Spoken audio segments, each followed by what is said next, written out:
Assalamualaikum warahmatullahi wabarakatuh. Selamat pagi, salam sehat dan salam sejahtera bagi kita semua. Baik, di pertemuan keempat kali ini saya akan memberikan materi tentang jenis organisasi. Seperti apa jenis organisasi? Saya akan share PPT saya sebentar. Mudah-mudahan sudah terlihat.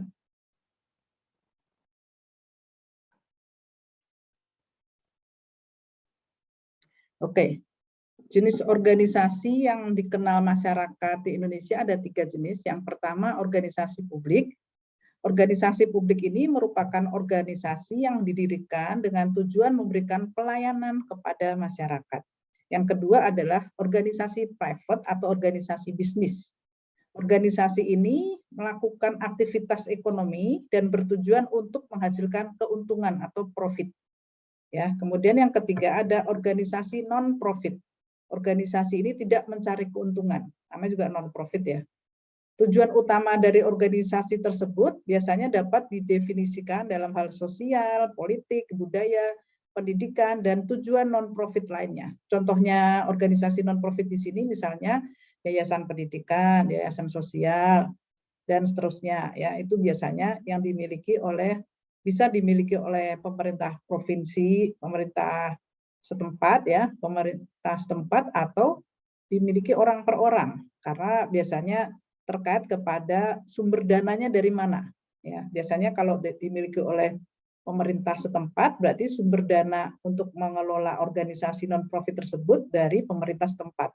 Tapi kalau dimiliki orang per orang biasanya sumber dananya tentunya dari orang per orang tersebut atau dari organisasi tertentu yang memang niatnya membuat organisasi itu untuk organisasi non-profit. Ya, kita banyak jumpai di sekitar kita seperti itu. Nah, kemudian dari ketiga jenis organisasi tersebut ada persamaannya. Yang pertama, ketiganya itu bersifat statis dan dinamis. Ya. Kemudian juga memiliki ciri-ciri, kemudian juga melaksanakan asas dan prinsip organisasi, kemudian juga sebagai sistem terbuka, memiliki sumber daya yaitu manusia, uang, peralatan, bahan, mesin, metode, teknologi, dan pasar. Kemudian juga memiliki struktur, bagan, desain, pedoman, perilaku, dan budaya. Dan persamaan berikutnya adalah melaksanakan fungsi manajemen, melaksanakan kepemimpinan, melaksanakan pengambilan keputusan, dan melaksanakan hubungan antar manusia di dalam organisasi tersebut. Ya. Kemudian juga persamaan berikutnya adalah fungsi utama dari ketiga jenis organisasi tersebut adalah memberikan pelayanan. Ya. Kemudian persamaan berikutnya adalah memiliki karakteristik publik dan privat. Berikutnya adalah ketiga jenis organisasi tersebut memiliki kekuatan, kelemahan, peluang, dan tantangan. Jadi istilah lain adalah SWOT ya. Strength, weakness, opportunity, and threat. Ya, biasanya seperti itu.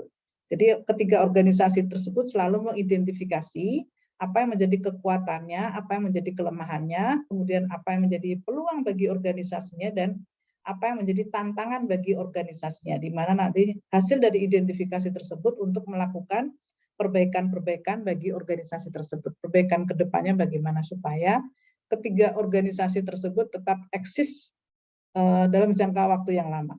Kemudian juga ketiga jenis organisasi tersebut selalu melaksanakan pertanggungjawaban atau accountability. Mereka selalu menyusun laporan pertanggungjawaban. Ya.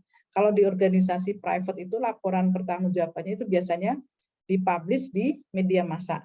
Ya. Sedangkan untuk organisasi publik biasanya dipublish baru di level website mereka, gitu ya, website pemerintah, gitu kan. Atau sekarang sudah mulai ada laporan pertanggungjawaban itu dimuat di publik juga ya, di media, belum sampai ke media massa, tapi website yang sudah dipublish ya. Kemudian juga untuk yayasan tadi juga mereka harus melakukan pertanggungjawaban atau accountability. Tentunya kalau tadi yayasan itu milik pemerintah setempat, berarti pertanggungjawaban atau accountability-nya itu dilaporkan ke pemilik yayasan tersebut ya. Apakah itu yayasan milik pemerintah ataupun milik orang per orang. Kemudian kalau ada persamaan tentu ada perbedaan. Nah, sini kita lihat perbedaan organisasi publik, private, dan non-profit. Yang pertama, perbedaan dalam kekuasaan dan politik. Kekuasaan dan politik di sini biasanya yang terasa besar adalah di dalam organisasi publik ya. Kalau privat biasanya lebih sedikit dibandingkan kekuasaan dan politik yang dirasakan di organisasi privat. Kemudian juga ada sistem kewenangan birokrasi. Nah, di dalam sistem kewenangan birokrasi, di sini lebih banyak penekanannya kepada organisasi publik ya. Sistem yang dijalankan oleh organisasi publik itu biasanya terkait dengan kewenangan birokrasi yang ada pada saat tersebut ya, pada saat ini, pada jangka waktu tersebut. Entah itu misalnya pemerintahan presidennya siapa, itu biasanya nuansa birokrasi yang dibawa oleh presiden terpilih pada saat itu akan dilaksanakan atau diterapkan, diimplementasikan secara besar itu ya, di dalam organisasi publik. Nah, kalau begitu, bagaimana dengan organisasi privat? Di situ juga ada sistem kewenangan bisnis, ya. Tentunya sistem kewenangan bisnis ini biasanya dimunculkan oleh pemilik organisasi tersebut. Ya, kalau itu BUMN, berarti pemilik sebagian besar sahamnya adalah pemerintah. Tentunya kewenangan bisnisnya itu sudah berdasarkan rapat pemegang saham ya, misalnya seperti itu. Nah, kewenangan bisnis ini tidak bisa sewenang-wenang. Jadi organisasi bisnis atau perusahaan bisnis itu juga tidak bisa menjalankan organisasinya tanpa juga melihat peraturan-peraturan yang ada di wilayah di mana organisasi tersebut berada. Ya, misalnya di Indonesia dia harus mengikuti peraturan yang dikeluarkan oleh misalnya Menteri Tenaga Kerja tentang bagaimana mengelola para SDM tenaga kerja di dalam organisasi bisnis tersebut. Kemudian perbedaan berikutnya tentang perumusan kebijakan publik. Karena di sini disebutnya perumusan kebijakan publik, jadi lebih besar perumusan kebijakan tersebut untuk pertama tentunya sektor publik ya atau organisasi publik. Nah, kemudian perumusan kebijakan bisnis itu biasanya lebih banyak ke organisasi private. Nah, kemudian ada loyalitas dan ketaatan masyarakat. Nah, di sini bisa semua organisasi tersebut membutuhkan loyalitas dan ketaatan masyarakat. Karena apa? Karena misalnya seperti organisasi publik ya, di mana mereka menghasilkan suatu layanan pembuatan KTP. Tentunya mereka ada prosedur yang harus ditaati oleh masyarakat ya, atau syarat-syarat tertentu yang harus dipenuhi oleh masyarakat untuk bisa memperoleh layanan eKTP. Termasuk juga di sini organisasi private di mana dia memiliki standar untuk menghasilkan suatu produk itu tentunya sesuai dengan selera masyarakat yang saat ini berada. Mereka biasanya melakukan dulu research and development. Apa sih selera konsumen pada saat ini? Kemudian mereka menghasilkan suatu produk supaya produk yang dihasilkan tersebut bisa dibeli oleh masyarakat. Tentunya kalau hanya menghasilkan suatu produk tetapi daya beli masyarakat tidak mampu untuk membelinya, dia akan rugi. Nah, organisasi privat tadi kan saya katakan di awal, dia akan menghasilkan suatu produk karena tujuan utamanya adalah mencari profit, mencari keuntungan. Jadi segala hal yang dikeluarkannya, diproduksinya adalah sesuai dengan daya beli dan kemampuan masyarakat dan selera masyarakat. Itu yang dibutuhkan loyalitas dan ketaatan masyarakat bagi organisasi privat. Nah, bagaimana loyalitas dan ketaatan masyarakat bagi organisasi non-profit? Di sini juga kalau tadi saya katakan ada organisasi non-profit yang dimiliki oleh orang per orang. Mungkin dia butuh sumber dana yang lebih besar, biasanya dia akan mendekati mungkin beberapa organisasi private dari CSR-nya misalnya. Atau dia bekerja sama dengan organisasi lain, di mana biasanya sekarang organisasi private itu kan dia punya juga sisi sosial yang lainnya. CSR tadi ya. Jadi di situ mereka mulai dikelola, tapi organisasi yang dikelola tersebut walaupun milik organisasi privat atau cabang dari organisasi privat, tujuannya bukan untuk mencari profit, tapi mereka memang benar-benar tujuannya sosial. Misalnya membuat panti jompo gitu kan, atau membuat yayasan pendidikan, beasiswa dan seterusnya. Kita bisa melihat ya, beasiswa itu kan sekarang banyak sumbernya, bukan hanya dari pemerintah, tetapi juga dari beberapa organisasi privat yang dia memberikan beasiswa bagi masyarakat yang tidak mampu, tetapi dia kategorinya misalnya cerdas seperti itu. Nah, itu bisa dikatakan organisasi non-profit, di mana outputnya adalah memberikan beasiswa bagi masyarakat yang kurang mampu, tapi dia anaknya tuh cerdas dan punya kesempatan untuk menduduki jenjang pendidikan yang lebih tinggi sampai ke level sarjana misalnya seperti itu. Biasanya beasiswa tersebut akan disaring, dilihat dulu latar belakang ekonomi dari orang tua mahasiswa tersebut misalnya seperti itu ya. Kemudian perbedaan berikutnya adalah dari tujuan organisasi. Tadi saya katakan tujuan organisasi publik itu benar-benar memberikan layanan kepada masyarakat, tujuan organisasi private untuk mencari keuntungan, dan tujuan organisasi non-profit tentunya bukan mencari keuntungannya, tapi dia sama dengan organisasi publik, memberikan layanan ke masyarakat, tetapi yang organisasi non-profit ini lebih spesifik biasanya. Layanan yang diberikan ke masyarakat itu apa? Kalau dia yayasan panti jompo, berarti layanan yang diberikan ke masyarakat adalah untuk orang-orang jompo seperti itu. Tapi kalau layanan pendidikan seperti yang saya katakan tadi, memberikan beasiswa pendidikan misalnya seperti itu, dia tentunya layanan yang diberikannya tadi adalah untuk masyarakat yang membutuhkan biaya pendidikan, di mana kategori orang tuanya tidak mampu, tetapi dia punya potensi atau kapasitas yang dimilikinya untuk memperoleh jenjang pendidikan yang lebih tinggi. Tentu prestasi-prestasi yang dimilikinya dan seterusnya itu bisa dianggap sebagai orang yang berhak memperoleh beasiswa seperti itu.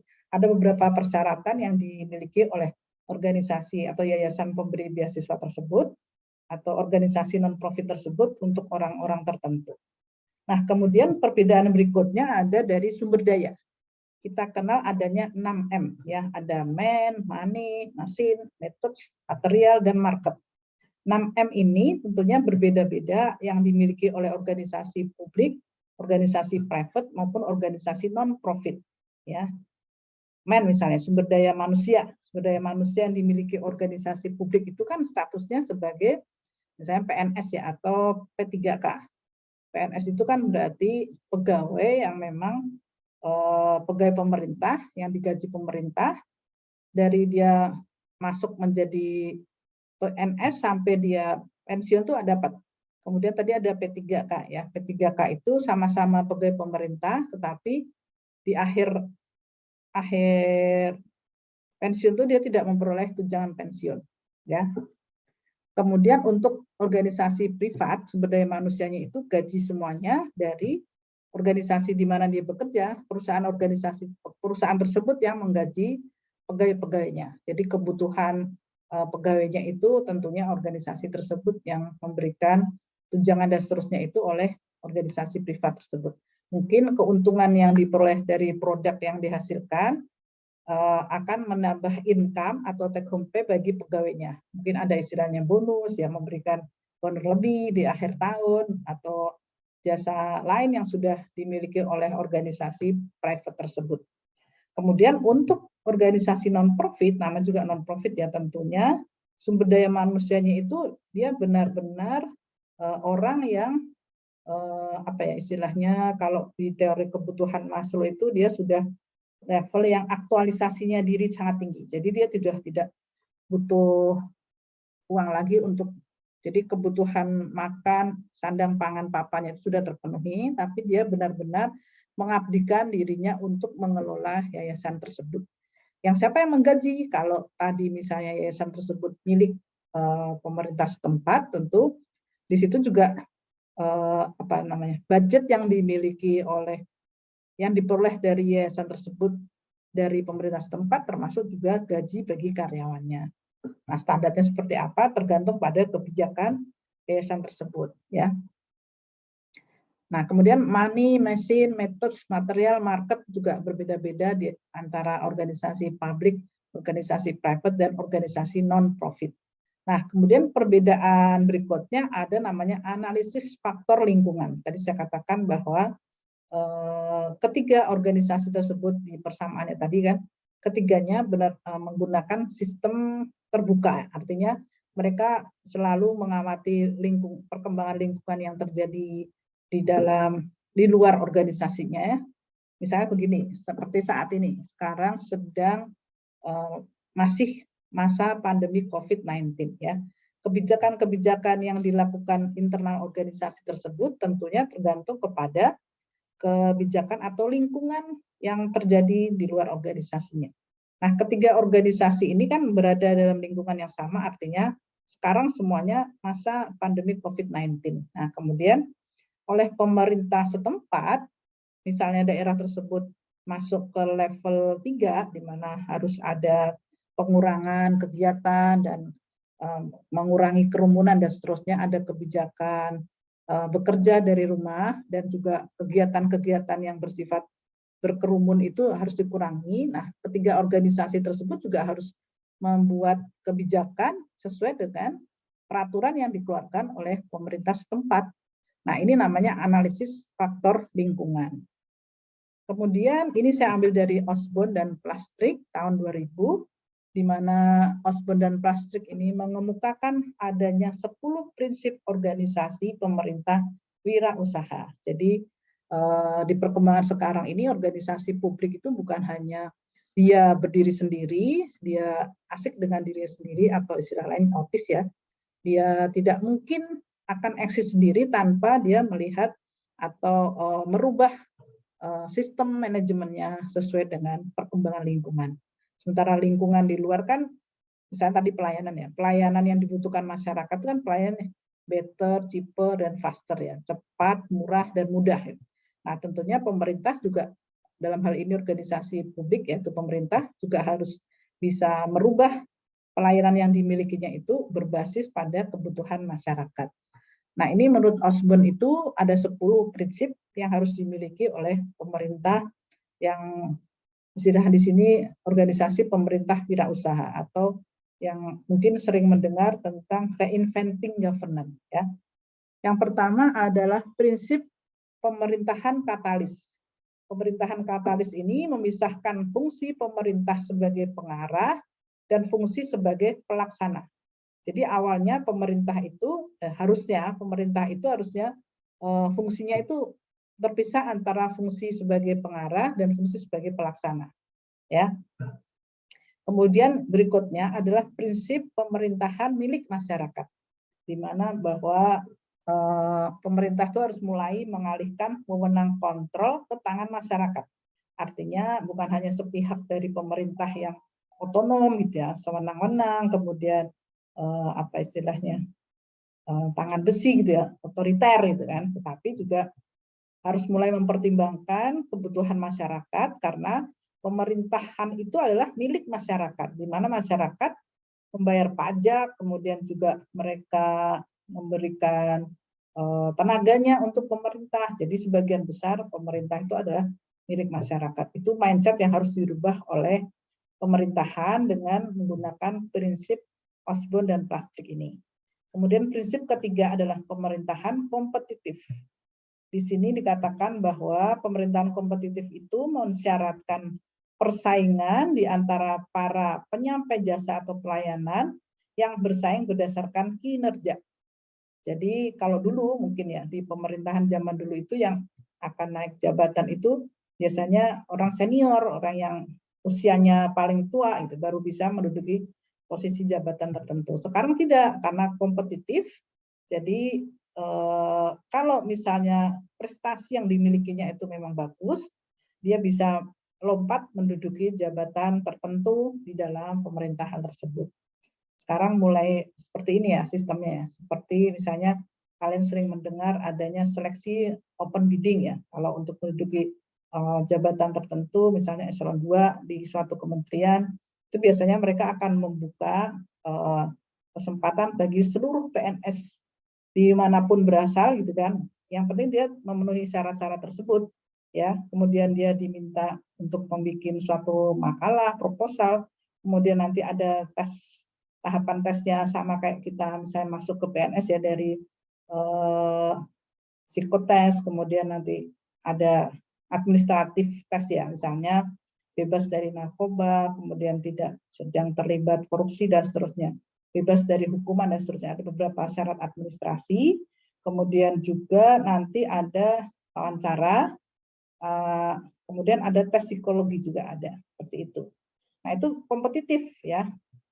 Kemudian sekarang sih sudah bergeser ya, beberapa jabatan tersebut atau beberapa kementerian atau pemerintah tersebut sudah menggunakan talent scout, artinya sudah melihat potensi-potensi dari kemampuan calon-calon SDM tersebut untuk menduduki posisi tertentu, itu tidak menggunakan tadi open bidding atau seleksi terbuka tadi, tapi sudah langsung ditempatkan di situ, artinya orang-orang tersebut sudah diklatkan ya, ada pendidikan dan pelatihan tertentu sehingga nanti menghasilkan suatu hasil yang ternyata karakteristik si A, si B, si C ini cocoknya untuk bidang ini. Nah, itu biasanya namanya talent scout ya.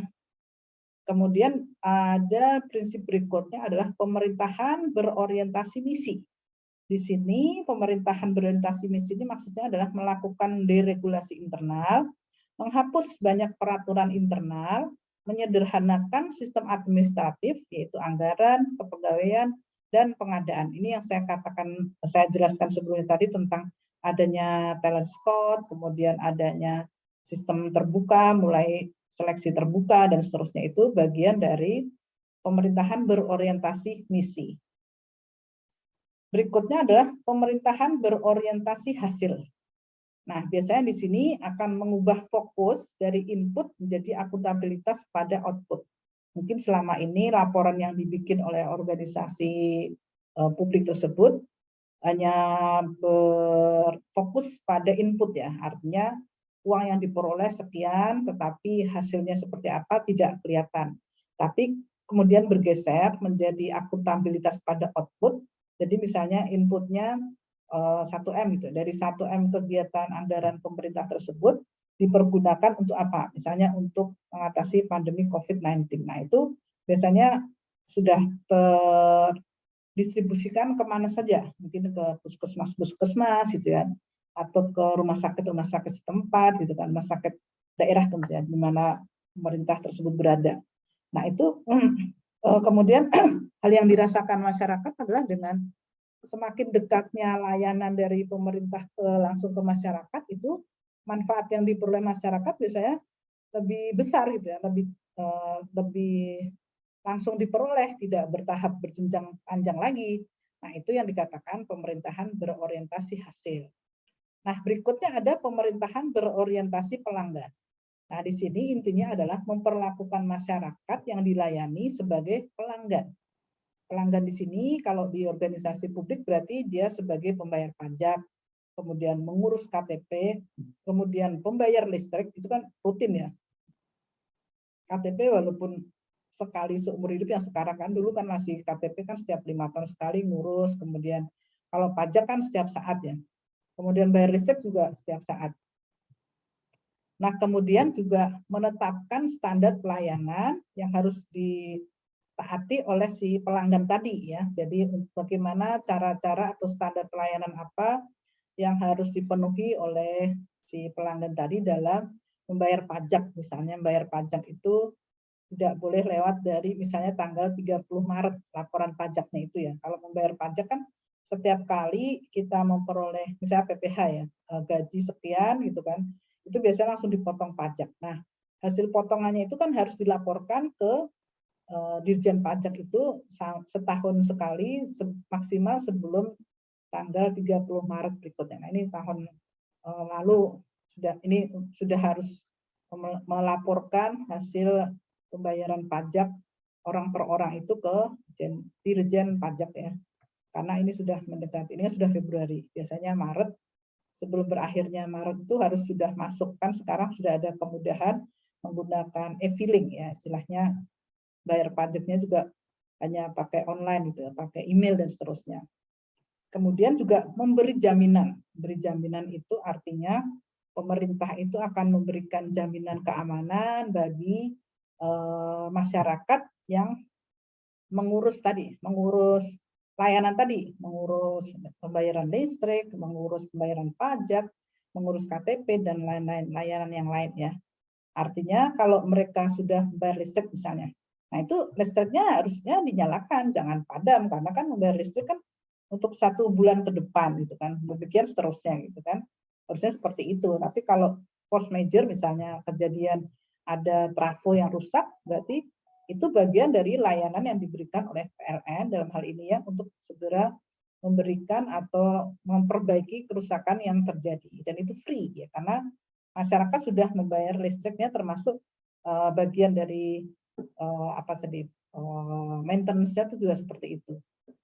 Listrik itu kan bukan hanya membayar daya yang dibeli, tapi juga maintenance dari tiang listrik dan seterusnya, itu jaringan kabel listriknya itu juga bagian dari pembayaran yang diberikan oleh masyarakat. Kemudian prinsip berikutnya adalah pemerintahan wirausaha. Nah, di sini memfokuskan energinya bukan menghabiskan anggaran, namun juga menghasilkan uang, memanfaatkan insentif seperti dana usaha dan inovasi untuk mendorong pimpinan berpikir mendapatkan dana operasional. Artinya dalam hal ini pemerintahan wirausaha itu, pemerintah atau organisasi publik itu boleh melakukan suatu kegiatan untuk memperoleh profit, yang memperoleh laba itu. Misalnya jalan tol itu jasa marga itu kan BUMN ya. Dia boleh karena layanan yang diberikan ke masyarakat itu kan tidak gratis ya. Jadi masyarakat harus membayar, nanti uang pembayarannya itu untuk maintenance jalan tol tersebut, misalnya seperti itu. Ini pemerintahan wirausaha. Karena sebagian layanan yang dikeluarkan oleh pemerintah diberikan ke swasta. Nah, karena semi ya, BUMN itu kan semi swasta, tapi sebagian sahamnya dimiliki oleh pemerintah.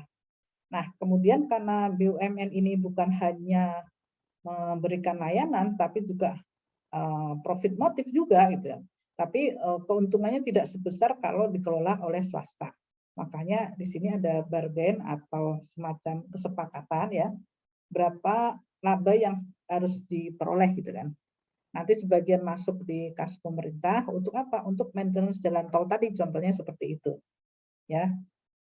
Kemudian prinsip berikutnya adalah pemerintahan antisipatif. Di sini pemerintahan itu berpikir ke depan, mencegah timbulnya masalah daripada memberikan pelayanan untuk menghilangkan masalah. Jadi lebih bergeser ya, bukan hanya mencegah timbulnya masalah, tetapi juga menghilangkan masalah tersebut. Ya, itu pemerintahan antisipatif. Kemudian pemerintahan desentralisasi. Bagaimana pemerintahan desentralisasi? Yaitu pemerintahan yang mendorong wewenang dari pusat pemerintahan melalui organisasi atau sistem. Jadi supaya tidak terlalu tinggi jenjang struktur badan organisasinya, biasanya ada beberapa hal wewenang yang sudah dilimpahkan ke daerah. Misalnya sekarang yang menjadi kewenangan pemerintah pusat itu hanya tentang keuangan, ada 6 sektor ya. Selain itu akan menjadi kewenangan dari daerah, pemerintah daerah. Ya. Kemudian prinsip berikutnya adalah pemerintahan berorientasi pasar, yaitu sering memanfaatkan struktur pasar swasta untuk memecahkan masalah daripada menggunakan mekanisme administratif. Di sini misalnya menciptakan insentif keuangan, insentif pajak, dan seterusnya. Misalnya tadi pembayar pajak kok semakin berkurang, apakah kesadaran pajak masyarakat itu rendah. Nah, kalau pembayaran pajak berkurang, berarti income dari pemerintah untuk membuat jembatan, bikin jalan, dan seterusnya itu akan berkurang. Nah, kemudian bagaimana untuk agar masyarakat sadar membayar pajak? Akhirnya dikeluarkanlah kebijakan insentif pajak. Artinya bagi masyarakat yang membayar pajak tepat waktu akan diberikan insentif pajak, itu bisa berupa bonus gitu ya, atau dan sebagainya, itu tergantung kepada kondisi dari Dirjen Pajak gitu ya. Nah, kemudian ini ada video tentang contoh jenis organisasi bisnis. Mudah-mudahan bisa.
kita bisa masuk ke kelompok yang akan presentasi berikutnya.